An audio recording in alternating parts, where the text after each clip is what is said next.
Hello everyone, इस video में हम पढ़ेंगे क्लास 6 सिविक्स का चैप्टर 1 अंडरस्टैंडिंग डाइवर्सिटी। इसके हम क्वेश्चन आंसर्स देखेंगे। तो देखिए, पहला क्वेश्चन है, draw up a list of the different festivals celebrated in your locality. Which of these celebrations are shared by members of different regional and religious communities. तो हमें एक लिस्ट बनानी है कि डिफरेंट फेस्टिवल्स, अलग अलग त्यौहार जो मनाए जाते हैं आपके लोकेलिटी में, आपके एरिया में, और इनमें से कौन से जो त्योहार मनाए जाते हैं वो अलग अलग जो मेंबर्स हैं, अलग अलग रीजनल मतलब जो अलग अलग इलाकों से आते हैं, रिलीजियस कम्युनिटी मतलब जिनका धर्म अलग अलग है, वो कौन से त्यौहार सब साथ मिल करके मनाते हैं वो भी हमें बताना है। तो कौन से त्यौहार मनाए जाते हैं और कौन से त्यौहार सब साथ मिलकर मनाते हैं वो दोनों हमें बताने हैं। तो डिफरेंट फेस्टिवल जो हमारी लोकेलिटी में सेलिब्रेट होते हैं वो जैसे कि होली। तो होली कौन कौन मनाते हैं? हिंदू मनाते हैं, सिख मनाते हैं और जैन मनाते हैं। दिवाली भी यही तीनों लोग मनाते हैं। ईद उल फितर, ईद जो है वो मुस्लिम्स मनाते हैं। क्रिसमस क्रिश्चियंस मनाते हैं। लोहड़ी जो है हिंदू और सिख दोनों मनाते हैं। रक्षाबंधन भी हिंदू, सिख और जैन तीनों। गुड फ्राइडे जो है वो क्रिश्चियंस मनाते हैं। कुछ festival and some festivals are celebrated by all the members of different regional and religious communities। कुछ फेस्टिवल है जो सब के सब लोग, सारे जितने भी लोग हमारे देश में रहते हैं सब मनाते हैं। वो फेस्टिवल कौन कौन से हैं? Independence day, republic day, Gandhi Jayanti. तो जो नेशनल फेस्टिवल है वो सारे के सारे लोग मिल करके मनाते हैं। तो these national festivals are celebrated by every Indian irrespective of region and religion. तो सारे के सारे इंडियंस जो हैं वो ये फेस्टिवल्स मनाते हैं। क्वेश्चन नंबर 2 है, what do you think living in India with this rich heritage of diversity adds to your life. तो आप इंडिया में रहते हैं, हमारा देश में बहुत ज़्यादा डाइवर्सिटी है। डाइवर्सिटी का मतलब होता है भिन्नताएं। हम सब लोग अलग अलग हैं, बहुत ज़्यादा अलग है, अलग अलग दिखते भी हैं, अलग अलग त्यौहार भी मनाते हैं, अलग अलग हमारे रिलीजन्स भी हैं। तो ये जो डाइवर्सिटी है, भिन्नता है, वो किस तरीके से तुम्हारी लाइफ में एक अलग पार्ट प्ले करती है, कैसे तुम्हारी लाइफ में चीज़ों को और ज़्यादा अच्छा करती है, ऐड करती है। तो इसका आंसर रहेगा, the rich heritage of diversity in India adds variety to our lives and enriches our lives in many ways. हमारी लाइफ में वैरायटी ऐड करती है ये डाइवर्सिटी। तो ये हो गया, diversity teaches us to be open minded and tolerant as we learn many things from each other and share our experiences. तो डाइवर्सिटी हमें सिखाती है ओपन माइंडेड होना, खुले दिमाग का इंसान होना, टॉलरेंट होना मतलब बर्दाश्त करना चीज़ों को, और हमें बहुत सारी चीज़ें सिखाती है ताकि जो एक्सपीरियंस है हम दूसरों के साथ बांट सकें, शेयर कर सकें। तो डाइवर्सिटी जो है हमें ओपन माइंडेड होना सिखाती है। मतलब हम अलग अलग धर्म के हैं, अलग अलग क्षेत्रों से आए हैं, तो एक दूसरे के जो है हम जो कल्चर्स हैं उनको हम अपनाएं, एक्सेप्ट करें। ये हमें डाइवर्सिटी, भिन्नता सिखाती है। We celebrate different festivals together and learn different languages, cultures etcetera.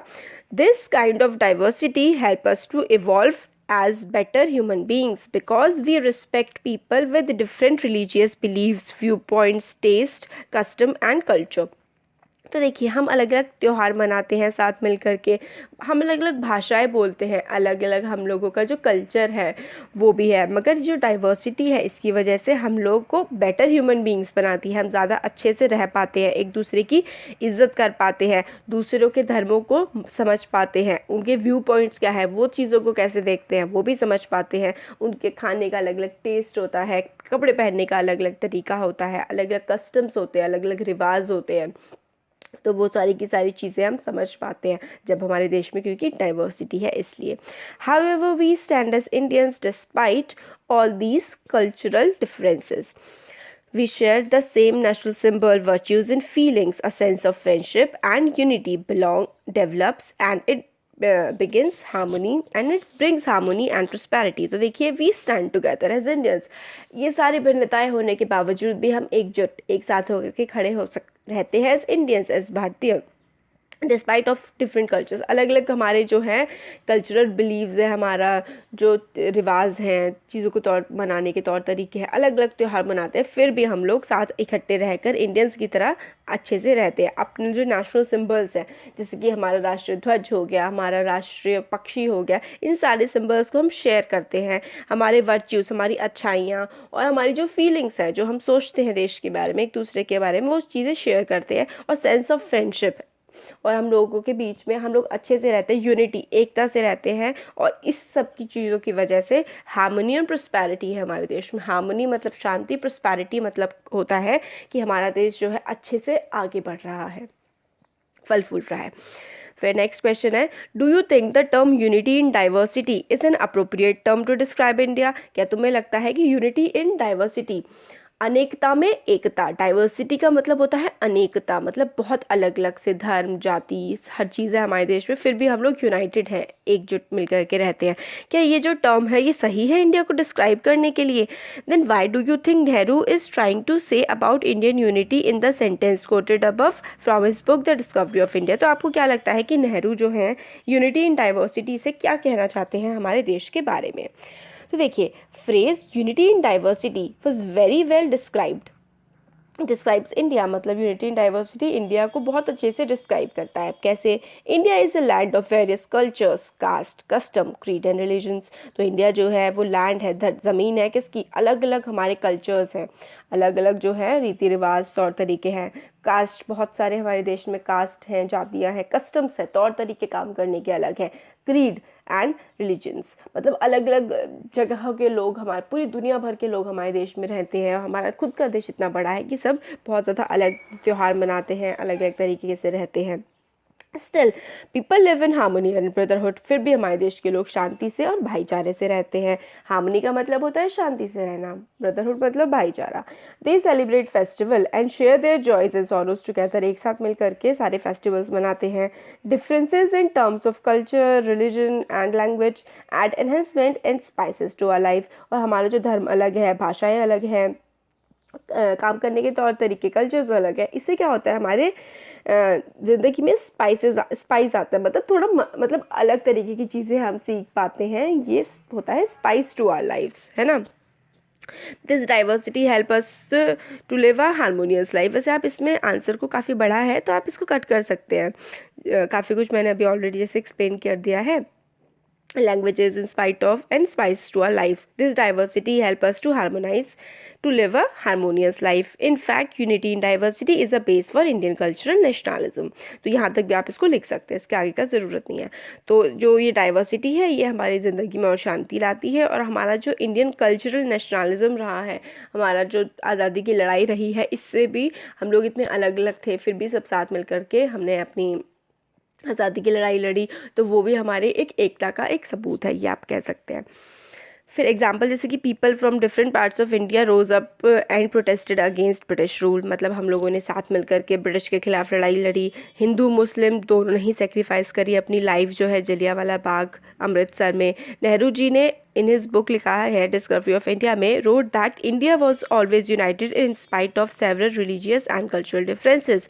People of India were living with peace with respect for each others tradition with unity. तो मतलब लास्ट में भी वही चीज़ है कि इंडिया के लोग सब साथ मिल करके रहते हैं, बजाय कि हम लोगों की भिन्नता है हम लोगों में, फिर भी एकता से हम रहते हैं। फिर ये है next, underline the line in the poem sung after Jallianwala Bagh massacre which according to you reflects India's essential unity।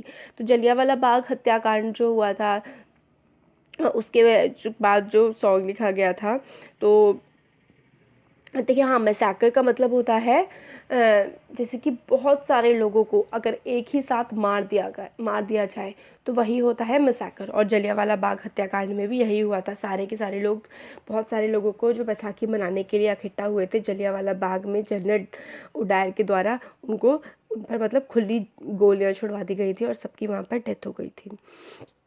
तो ये जो लाइन्स है किस तरीके से इंडिया की यूनिटी को दर्शाती है, तो इसका आंसर हो जाएगा the line, the blood of Hindus and Muslims flow together today reflects India's essential unity. तो ये जो लाइन्स हैं पोएम में कि जो ब्लड है, खून जो है हिंदू और मुसलमानों का दोनों का एक साथ बहा, ये रिफ्लेक्ट करता है कि इंडिया की जो यूनिटी है इंडिया में। It means that the Hindus and Muslim struggle and fought together for the freedom. ये हमें दिखाता है कि हिंदू और मुस्लिम दोनों ने आज़ादी की लड़ाई के लिए साथ मिलकर लड़ाई की है, आज़ादी के लिए साथ मिलकर लड़ाई की है।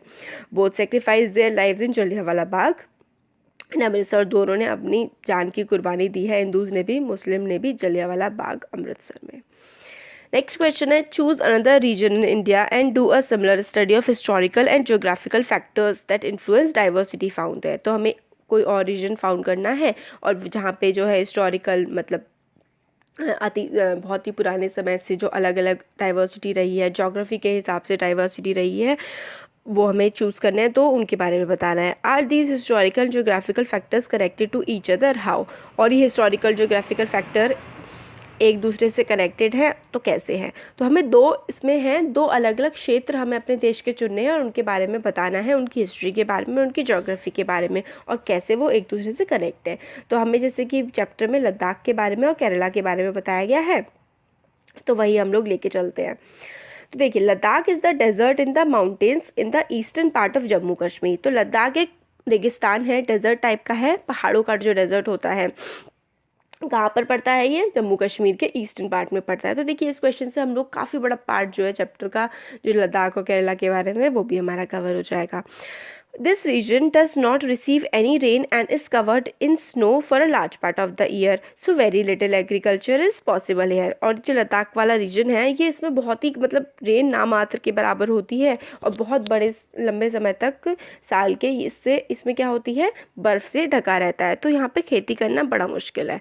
It was considered a good trade route as it had many passes through which caravans traveled to what is called today Tibet। तो इसमें से मतलब अगर ट्रेड रूट, व्यापार करने के मार्ग बड़े अच्छे हैं। इससे क्या होता है, व्यापार होता था तिब्बत की तरफ, हमारे देश का व्यापार लद्दाख से होकर के जाता था तिब्बत की तरफ। दीज कारावान्स होते हैं जो झुंड में व्यापारी चलते हैं, पुराने ज़माने में झुंड में चला करते थे, तो उनको ही कारावान कहते हैं। These caravans carried textiles, spices, raw silk and carpets. क्या क्या लेके जाते थे ये कारवान जो होते थे? टेक्सटाइल मतलब कपड़े, मसाले, सिल्क, और जो कारपेट हम बिछाते हैं ना ज़मीन पर, वो ये सब लेके जाते थे। Buddhism reached Tibet through Ladakh. और तिब्बत में बुद्धिज़्म जो है लद्दाख के रास्ते से ही पहुंचा था, धर्म जो बुद्ध धर्म है। Ladakh is also called the little Tibet. Ladakh को हम लिटिल तिब्बत भी कहते हैं। Islam was introduce in this region more than 400 years ago and there is a significant Muslim population here. और इस्लाम भी लद्दाख में पहुंच गया लगभग 400 साल पहले, और काफ़ी ज़्यादा मुसलमान अब जो है इस वाले रीजन में, तिब्बत नहीं, ये जो लद्दाख वाले रीजन में अब काफ़ी सारे बुद्धिस्ट लोग भी हैं और काफ़ी सारे मुसलमान भी हैं। अब आता है Kerala. Kerala is a state in the south west corner of India. तो साउथ में पड़ती है Kerala. It is surrounded by sea on one side and hills on the other side. तो एक तरफ तो जो है केरला की वो समुद्र है और एक तरफ पहाड़ियाँ हैं। Number of spices like pepper, cloves, cardamoms are grown on the hills. तो बहुत सारे स्पाइसेस जैसे कि पेपर, क्लोव्स, कार्डमम, जो जैसे कि इलायची हो गया और लौंग वगैरह यहाँ पे जो है उगाई जाती हैं हिल्स में। It is spices that made this region an attractive place for traders. तो स्पाइसेस जो मसाले हैं, इसकी वजह से यहाँ पर दुनिया भर से व्यापारी आया करते थे। Christian, Jew, Arab traders were the first to come here. तो क्रिश्चियन आए, जू आए, अरब्स आए यहाँ पर व्यापार करने के लिए, मसाले खरीदने के लिए। People in Kerala practise different religion such as Judaism, Islam, Christianity, Hinduism, Buddhism, because all these various historical influences. तो यहाँ पे बहुत सारे धर्म मतलब मिलते हैं हमें, क्रिश्चियनिटी, इस्लाम, हिंदुइज्म, जुडाइज्म, क्योंकि यहाँ पर दुनिया भर से लोग आते थे और इस वजह से काफ़ी सारे लोग यहाँ पे अपने बस भी गए, काफ़ी सारे लोगों ने धर्म परिवर्तन कर लिया। तो इसलिए क्या है, हिस्टोरिकल इन्फ्लुएंस की वजह से यहाँ पर बड़े सारे धर्म पाए जाते हैं। तो देखिए, दोनों रीजन्स की बात कर ली हमने, लद्दाख और केरला की। अब देखिए, both regions were influenced by Chinese and Arab traders. Ladakh Kerala दोनों में काफ़ी सारे ट्रेडर्स हमें देखने को मिलते हैं।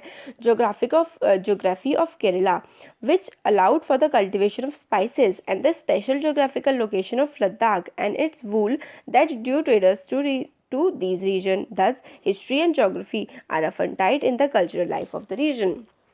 तो देखिए, दोनों जगह व्यापार होता है, दोनों की हिस्ट्री में अलग अलग धर्म के लोग रहते हैं और दोनों जगह से दुनिया भर में व्यापारी जो है ट्रैवल करते हैं। तो इस तरीके से जैसे कि केरला में मसाले उगाए जाते हैं और लद्दाख में क्या होता है, ऊन की जो है पैदावार काफ़ी होती है, क्योंकि वहाँ पे भेड़ें पाली जाती हैं लोगों के द्वारा। तो इस तरीके से जिस एरिया का कल्चर होता है और वहाँ की ज्योग्राफी होती है, वहाँ का ज्योग्राफी और हिस्ट्री पे किसी भी देश का कल्चर जो है, देश का किसी भी रीजन का कल्चर हमारा डिपेंड करता है। तो ये हमारे इसके क्वेश्चन आंसर्स हो गए हैं। Thank you.